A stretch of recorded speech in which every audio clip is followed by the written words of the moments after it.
Assalomu alaykum, men uchun aziz bo'lgan aka-ukalar, opa-singillar. Bugungi mavzuyimiz ham ozishlikka oid bo'ladi.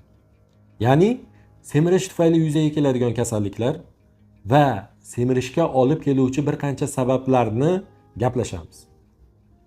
Agar siz ozishlikka qiziqadigan bo'lsangiz, men doktor Ali 11-12 aprel kunlari bo'lib o'tadigan Sog'lom va chiroyli ozish nomli bepul vebinarimga sizlarni taklif qilaman. Webinarda qatnashish uchun YouTube'da kommentariyasi bilan opisaniyasiga Telegramda silkasini qoldiramiz. Shu havola orqali Telegram kanalimizga obuna bo'lib oling va ushbu Telegram kanalimizda barcha webinarga oid ma'lumotlar berib o'tiladi. Sizlarni bepul webinarimda kutib qolaman. Juda ham ko'p ma'lumotlarni tayyorlab qo'yganman. Demak, mavzuga qaytamiz. Semirishimizni o'zini sabablari bor. Bularni ko'rib chiqamiz. Qarang, birinchi navbatda noto'g'ri ovqatlanish. Biz juda ham noto'g'ri ovqatlanamiz, o'zbek xalqi.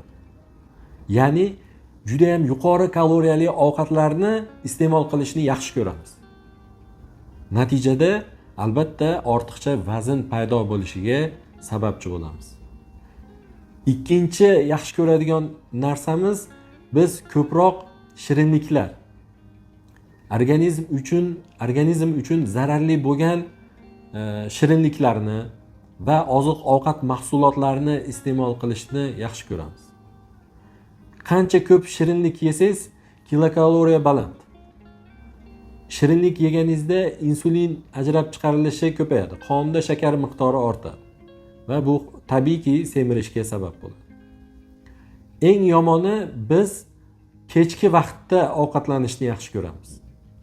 Ya'ni kechki vaqtda uxlamaymizda ko'proq televizor ko'ramiz, telefon ko'ramiz va qornimiz ochganligini his qilamiz. Natijada nimadir yeymiz, ortiqcha kilokaloriya va bu o'z navbatda semirishga sabab bo'ladi. Eng yomoni gazli napitkalar, fast foodlar yeymiz. Gazli napitkalardan shirin soklar ham ichib qo'yamiz. Natijada bu ham o'ziga yarasha kilokaloriyani ortishiga sabab bo'ladi va biz semirishimiz kuzatiladi. Ya'ni semirishimizga olib keladi. Ikkinchi asosiy sabablardan biri bu gipodinamiya bizning tilda, ya'ni kam harakatlilik. Juda ko'p insonlar harakati kamayib ketdi. Sport bilan deyarli shug'ullanmay qo'ydi. Yoshligingizda eslang, yoshlik vaqtingizda ozg'in bo'lgansiz, kun bo'yi ko'chada to'p tepgansiz, bekinmachoy o'ynagansiz, har xil o'yinlarni o'ynagansiz. Natijada siz qancha ovqat yesangiz ham bu kaloriya sarf qilib yuborganligingiz hisobiga siz semirib ketmagansiz. Hozir shu holat yo'q bizda. Ayniqsa yosh bolalarda. Yana bitta sabablaridan biri qarang. Kam harakatliligimizning sababi biz ish joyimizda ko'pincha kam harakatli ish bilan shug'ullanamiz, faoliyat bilan shug'ullanamiz. Ya'ni ofisda ishlaymiz. Ishimiz faqat kompyuterda o'tirib ish qilamiz. Deyarli turib yurmaymiz. Ko'p televizor ko'ramiz, ko'p telefon ko'ramiz. Yotib olib, ovqat yeysizda yotib olasiz. Yotib telefon ko'rasiz, televizor ko'rasiz. Tabiiyki, kam harakatlilik tufayli siz kaloriya sarflamaganligingiz uchun ko'p kaloriya qabul qilib oldingiz, endi yana semirishda davom etasiz. Uchinchi sabablardan biri gormonal buzilishlar. Azizlar, gormonal buzilishlarga sabab bo'ladi. Qarang, semizlikka gormonal sabablarning birinchisi ko'p shirinlik iste'mol qilyapmiz. Natijada qon tarkibida qand miqdori ortyapti, shakar miqdori va bizni oshqozon osti bezimizda insulin gormoni ishlab chiqariladi. Bu yerda beta hujayralari bor. Beta hujayralarining vazifasi qon tarkibidagi shakar miqdorini aniqlab, buni muvozanatini saqlab berish. Ya'ni qon tarkibida shakar miqdori ortib ketdi. Siz ko'p tez hazm bo'ladigan uglevodlarni iste'mol qilganingizda, shirinliklar, tortlar, shakar iste'mol qilganingizda, endi nima bo'ladi? Beta hujayra qon tarkibidagi shakarni me'yoriga keltirish uchun insulin ishlab chiqaradi. Bir marta ishlab chiqaradi, 2 marta ishlab chiqaradi, 3 marta ishlab chiqaradi. Oxir oqibat insulinga sezuvchanlik pasayib ketadi. Natijada sizni qon tarkibingizdagi shakar miqdori ortgan bo'lsa ham, sezuvchanlik pastligini hisobiga insulin yetarli miqdorda ishlab chiqarilmaydi. Natijada sizda qandli diabet kasalligi yuzaga keladi. Qalqonsimon bez kasalliklari bu ham gormonal buzilishlarimizga kiradi. Qalqonsimon bezda ham o'zgarishlar semirishimizga sabab bo'ladi. Bunga misol qilib bir nechta sabablarni ko'rsatishimiz mumkin bo'ladi. Yana bir narsa kortizol gormoni. Kortizol gormonini buzilishini hisobiga, ya'ni kortizol gormonini ishlab chiqarilishini ortish hisobiga bizda qornimizda yog'lar yig'ilishni boshlaydi. Shuning uchun bu gormonlarni muvozanatini me'yoriga olib keladigan mutaxassislik endokrinologiya. Agar ozishlik bo'yicha kimdir gapirayotgan bo'lsa, u dietolog bo'lsa yoki nutritsiolog bo'lsa, ular albatta endokrinologiyadan ozgina xabarligi bo'lishi kerak. Keyingi sabablardan biri bu irsiy sabab. Ya'ni ota-onadan qolgan. Kimlardadir ota-onasida ortiqcha vazn bor. Bu farzandiga ham ortiqcha vaznga bo'lgan moyillik o'tadi. Bu degani semiz insonni farzandi semiz bo'ladi degani emas, moyillik bo'ladi. Bu moyillik degani ozgina semirishga siz yo'l qo'yib beradigan bo'lsangiz, semirib ketasiz. Sizni ko'pchilik insonlarda shunday bo'ladiki, metabolizm sekinlashib qolgan bo'ladi, kimlardadir metabolizm tez bo'ladi. Buni bilmaymiz. Tasavvur qiling, nima yesa ham, paqirlab ovqat yesa ham nozik holda yuradigan insonlar bor. Chunki ularda metabolizm yuqori. Tez ishlaydi. Metabolizm sekin emas, tez ishlaydi. Natijada ular yursa, tursa, uxlasa, nima qilsa ham kaloriya sarflanib turaveradi. Natijada kaloriya yetishmovchiligi va semirmaslik holati doimiy yuzaga kelib turadi ularda. Keyingi navbatdagi narsa bu psixologik sabablar. Ya'ni biz emotsiya, stress holatida yuramiz ko'pincha. Stress holatida yursak, bu hali aytib o'tdik, kortizol gormonini ortishiga sabab bo'ladi. Ya'ni stress gormoni. Nima bo'ladi? Stress gormoni oshgandan keyin bizda kortizol yuqori bo'lgandan keyin metabolizm sekinlashadi va qorin atrofiga, nozik joylarga, biqinga, keyin son, dumba sohalariga yog'lar yig'ilishni boshlaydi va siz semirib ketishni boshlaysiz. Uyqusizlik ham gormonal buzilishlarga, psixologik buzilishlarga sabab bo'ladi. Ya'ni biz uxlashimiz uchun bizga melatonin gormoni, uyqu gormoni kerak bo'ladi. Uxlashimiz kerak.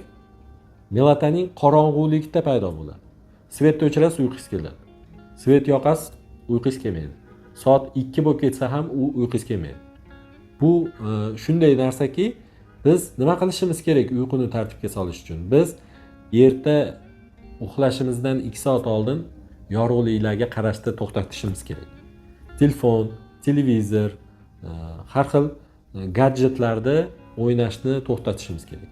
Kerak emas narsalarni Instagramdami, YouTube'dami varaqlab o'tirasiz. Soatga qaraysiz, 1 soat, 2 soat, 3 soat vaqt qanday tez o'tib ketganini bilmay qolasiz. Shuning uchun bu eng asosiy omillardan bittasi. Keyingi sabablar bu tabiiy sabablar. Tabiiy sabablar deganda nima? Birinchi navbatda suv ichamiz. Agar siz yetarli miqdorda suv ichmasangiz, bu organizm uchun xavfli. Ya'ni biz suv ichmaymiz, lekin organizmda suv yig'ilishni boshlaydi. Chunki organizmga suv kerak, zaxira qilaman deydi-da, organizm o'zida suyuqlikni yig'ishni boshlaydi. Bu tabiiyki buyuragimizda, boshqa a'zolarimizda o'ziga yarasha yomon oqibatlarga olib kelishligi mumkin bo'ladi.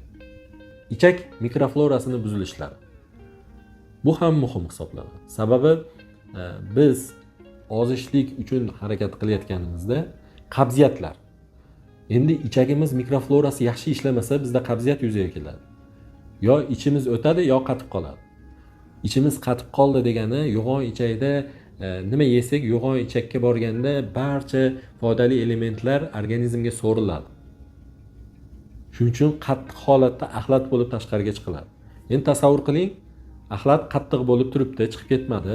Endi siz ovqat yeyapsizda, yana shu joyga kelganda organizm yana foydali elementlarni so'raman deb turib so'rayotgan vaqtda haligi axlatingizni ham qo'shib so'radi.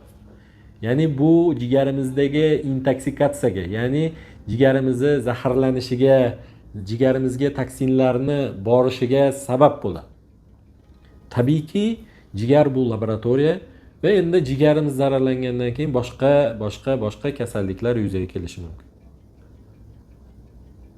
Va jigarimizda yog' bosish holatlari ham yuzaga kelishi mumkin bo'ladi. Keyin har xil dorilar ichamiz. Majbur bo'lamiz. Kimdir antidepressantlar ichadi, ya'ni stressga qarshi, asabiylikka qarshi dorilar ichadi. Kimdir gormonlar ichadi. Kimdir kortikosteroidlar ichadi. Bular barchasi bizda ortiqcha vazn paydo bo'lishiga olib keladi. Azizlar, agar siz semirishni xohlamasangiz, ya'ni ortiqcha vazn paydo bo'lishini istamasangiz, bugundan boshlab to'g'ri ovqatlanishni boshlang. Bugundan boshlang. Aks holda kech bo'lishligi mumkin.